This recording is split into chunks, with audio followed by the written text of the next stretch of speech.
Hey, what's going on, everybody? Nick here, back with another lockdown fly tying video. This would be episode number 20. I was not even sure I was going to do a video today. We have a new fridge being delivered here this morning at some point. So the house is kind of tore up. I've got a bunch of stuff moved around. I still have some other stuff to do. So I wasn't sure I was going to have the time, and I definitely didn't want to do anything too involved or that was going to take very long because the drivers could show up at any point. So I am going to be tying up a woolly bugger, an honest to goodness woolly bugger. I have not really fished buggers in a long time. To be perfectly honest, I've never been a big fan of woolly buggers. I don't know why. They absolutely catch fish. It's just not my favorite fly. I don't know why. However, yesterday there was a thread over on Washington Fly Fishing from seemed like a relatively new fly tyer who had meant to purchase online a grizzly saddle hackle and on accident purchased an olive grizzly saddle hackle. And he was wondering what kind of flies he could tie up with it. And stonefish, as many of you know, somebody that I hold in high regard, kind of reminded me of this particular pattern. When I first started fishing the salt out here, I always had a few of these in the box, and it's been a number of years, honestly, since I've done one. So, since it's such an easy tie, and I don't have much time, and I have the materials, I thought good opportunity to do this one.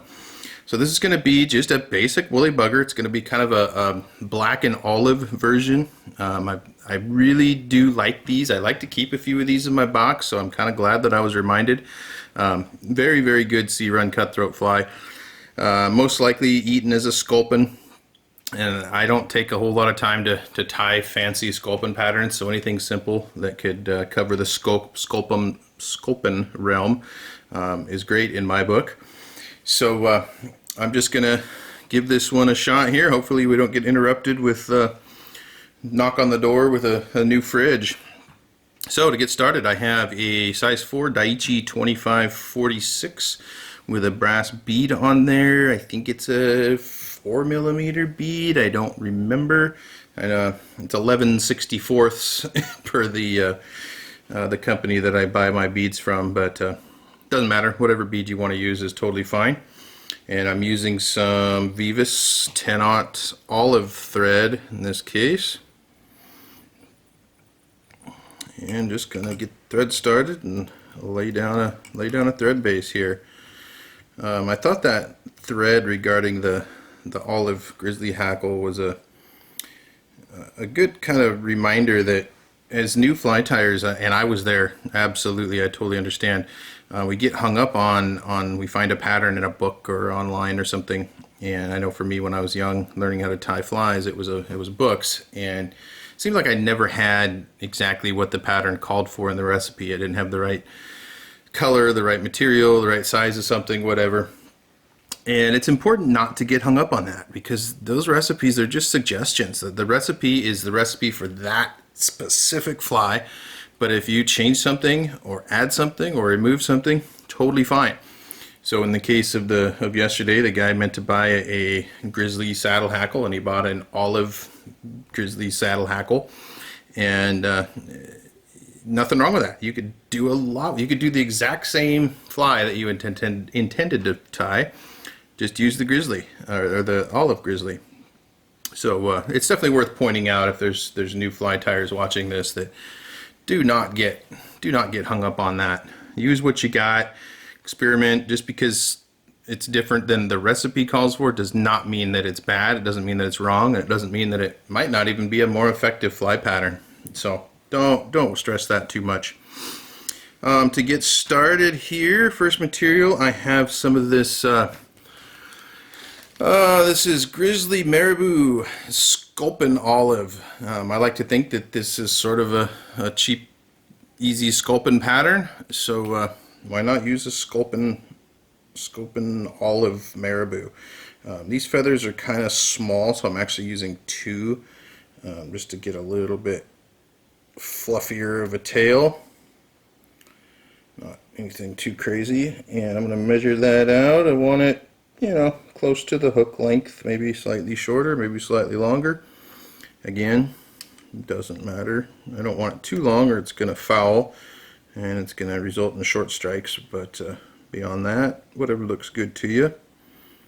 Get that tied in there.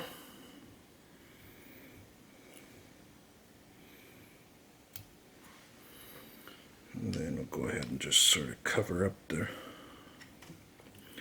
excess of that. Yeah, it's been a long time since I've tied just a standard woolly bugger. Back in the day, I used to fish lakes a lot, almost exclusively for quite a lot of years. It's kind of how I learned to fly fish, was on lakes, and fished buggers a lot back then. And like I said, when I first started fishing the salt, I used to fish this particular pattern. I know a lot of the seasoned vets that I learned from would recommend this one, and it was easy to tie, so I always had some and caught a lot of fish on it. It's pretty hard to go wrong with just a basic olive woolly bugger. So now I've got 2 pieces of olive crystal flash. I'm going to tie it in on my near side. Got them extended just a little bit past the marabou, as I like to do with my flash. Fold it over, hit the other side, trim those excess. Now I have this nice olive grizzly saddle here, just like the one that was purchased in error that reminded me of this pattern. And I've got one of these. Now these grizzly hackles are pretty slim, and they're really long in this particular one. So what I've done is I've basically taken a pattern and I've cut it, or I've taken a feather and I've cut it about in half. I'm going to use the bottom half so I get a little bit more length out of the fibers, just because I like the look of that a little bit better. So I'm just taking and kind of separating a tie-in spot here. Get that tied in. And I would ordinarily, you can tell it's been a long time since I've tied buggers, because I would also add some wire at this point to use as a ribbing over the hackle. However, I could not find any wire. It just baffles me. I know I have some, but I can't find it. So I'm not using any ribbing on this particular one. You could use thread for ribbing, you could use all different stuff, but no big deal. Next up, I'm using some of this variegated chenille, black and olive. This is really, really cool colors. Kind of definitely a Sculpin-ish. And I'm just taking a little bit off of the front to expose the core, just to make it a little easier to tie it in. And get that. Of course, I got some materials all up in my way.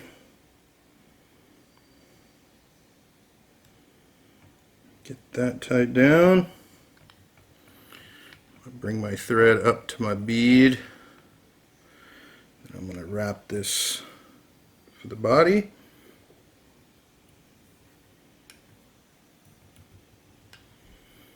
And tying the woolly bugger takes me back. It's been a long time, and I apologize, this might not end up looking all that spectacular, but that's alright. It will catch fish. I was never the world's greatest woolly bugger tire to begin with, but I'm a little out of practice, there's no doubt about that.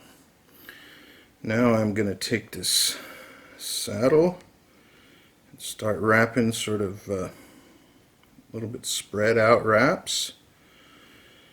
And I like to tie these in, when I'm tying from the tail like this, I like to tie it in so the tip of the feather, I start with that so that the fibers get a little longer as you go. I like the look of that taper that gives you.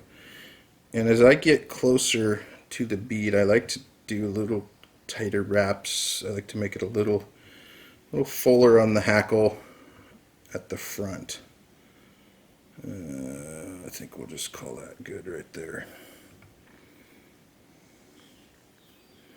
That's just my preference. I like that, kind of gives it a little bit of a taper. Trim that off. Just gonna kind of stroke any errant hackle fibers back.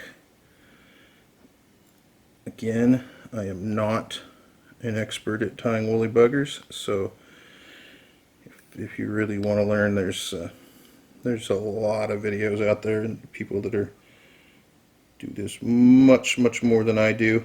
My main point of tying this fly is that hey, it's easy. I can crank it out this morning because, like I said, I really was almost not going to do a video today. And then just the fact that this is a really simple, really effective fly here in Puget Sound. So for anybody starting out, you definitely don't need to go super fancy and crazy to catch the run cutthroat. That's it. Very easy. Glad we got that done before my refrigerator showed up. Not the prettiest bugger in the world, but it will fish just fine. You could change this up with colors and materials, of course, like anything else.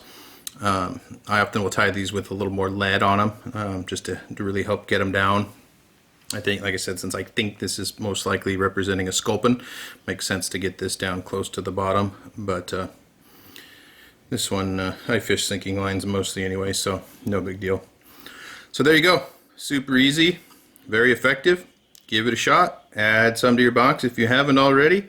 Many of you probably already have these guys in your box, so I'm just talking into the wind here. But if they work for you, love to hear about it.